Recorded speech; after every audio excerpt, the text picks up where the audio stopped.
welcome to the channel. In this tutorial, we will talk about structures in C programming language. We will see what exactly structures are, how to define a structure, and how to create a variable and access the members of a structure. Till now, in C programming language, we have learnt about variables. For example, if we have a variable, then we can store one type of data in it. For example, if I have a variable of type integer, and if I call it as age, then I can store integer type of data. For example, I can store 24 in it. Similarly, we have learnt about the arrays, where in an array, we can store multiple data of same type. For example, if I have a character array, and if I call it as name, and then in this array, I can store the characters. Here we have multiple characters stored in this name array. With the data types that are available in C language, with the built-in data types, we can only store one type of data. We can't store different types of data under one name. For example, we can't have different types of data. For example, name, which will be a character array, and we can't have integer value and another float value, under one name. Now here you may ask, like, why we need to store different types of data under one name. Now let us say we are writing a program about students, and we have to store the information of a student. For storing the student's name, we can use a character array, for example, like the way that I have done here. And for storing student's age, we can use this variable and we can store that. Similarly, if we have to store the roll number, then we can create another variable and we can store the roll number in that. Now, if we want to store the information of multiple students, then we can use arrays. So for storing the name, we need a two-dimensional array. And for storing the age, we need an array of integer type. For storing the roll number, we need an array of integer type. Now let us say we are storing the information of 10 students in here. If we talk about the information of a particular student, let us say Anil, then the information about this student is not in one place. They are not together. They are present in different arrays. And also, this program or this approach is manageable if the data is small. For example, if we have to store the information of 10 students, then we can write a program like this and we can manage it.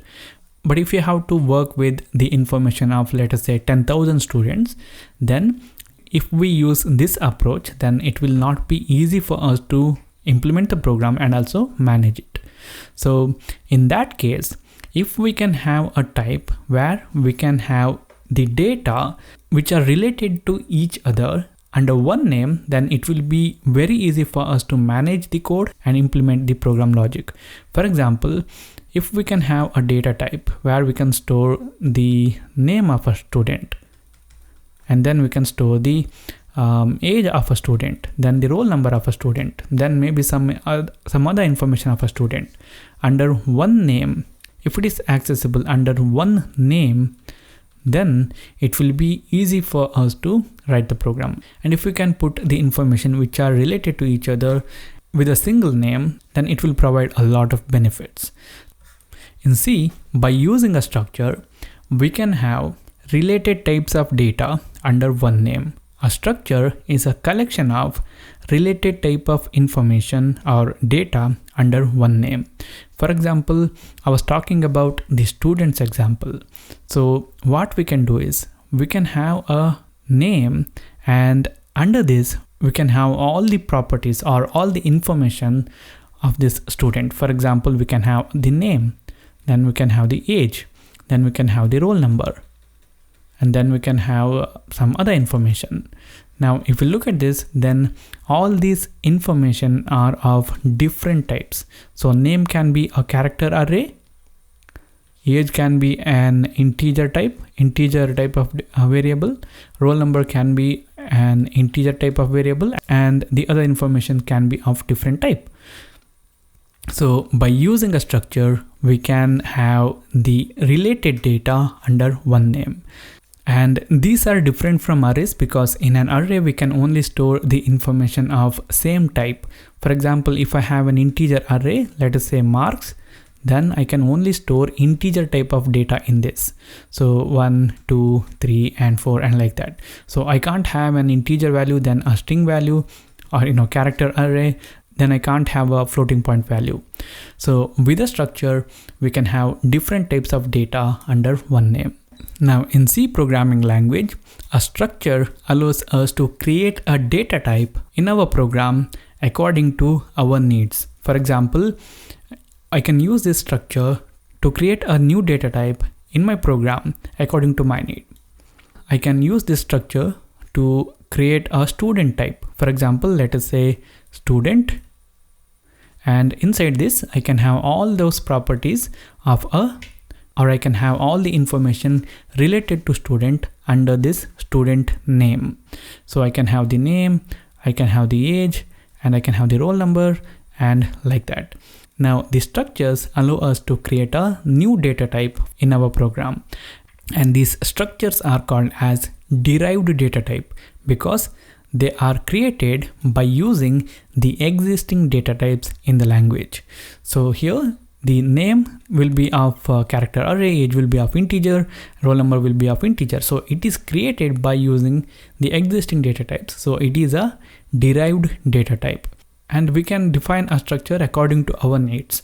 It may have the same type of data or it may have different types of data. So whatever the way we need it, we can create that. Now let us see how we can define a structure in our program and use it. Now, in order to define a structure in our program, first we have to use a keyword called as struct, and then we have to add a space, and then we have to provide the name for the structure that we are going to create, or we have to provide the name for the data type that we are creating in our program. So in this case, the example will be about the students. So I want to store the details of a student. So I'm going to create this type for the student. So I'm going to name it as student. And then I need to have pair of braces, opening curly brace and closing curly brace. And after the closing curly brace, I need to add a semicolon. Here, this struct keyword indicates the compiler that a structure definition is happening. So this is the start of a structure definition, and this semicolon here indicates the compiler that this is the end of the structure definition. And the name that I have given here, which is student in this case, is called as the structure tag, which is nothing but an identifier, a name given to identify something. Now between these braces, between these curly braces, we can have the members. These members are nothing but whatever the type of information that we want inside this student type. So here, let us say we want the student name. So name will be a character array. So I'm going to create a character array here, and it will be called as name. So here between these curly braces, we are declaring the members or declaring the variables of different types according to our needs. And then I want to store the age value, which will be an integer value. So I'm going to declare a variable called as age of type int. And then I'm going to declare another variable of type int, and that is for storing the roll number.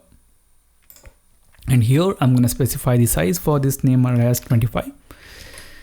Okay, now here, if you look at this student is a type that we have created in our program, or a structure that we have created in our program, and it will act as a blueprint for us to create the variables from this type.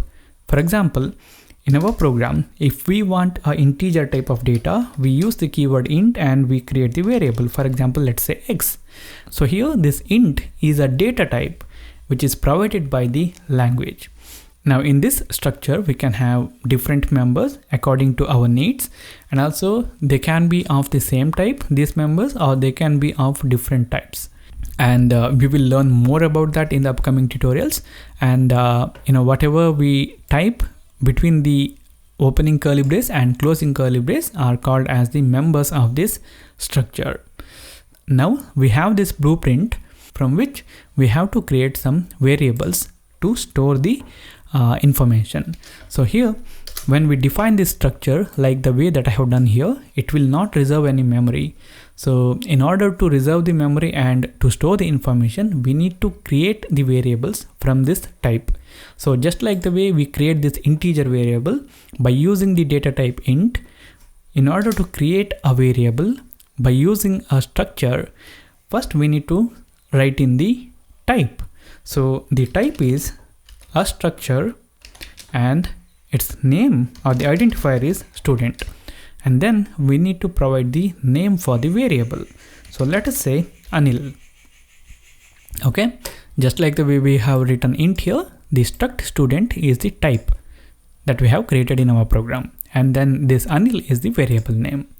Now, what we can do is while declaring the variable, we can also initialize the structure variable. We will learn more about this in the upcoming tutorials, different ways of creating the structure variables and assigning values in them. But here we will use this one method, and we can initialize the structure variable by declaring it. So here we will use the assignment operator, and then we use the pair of curly braces, opening curly brace and closing curly brace.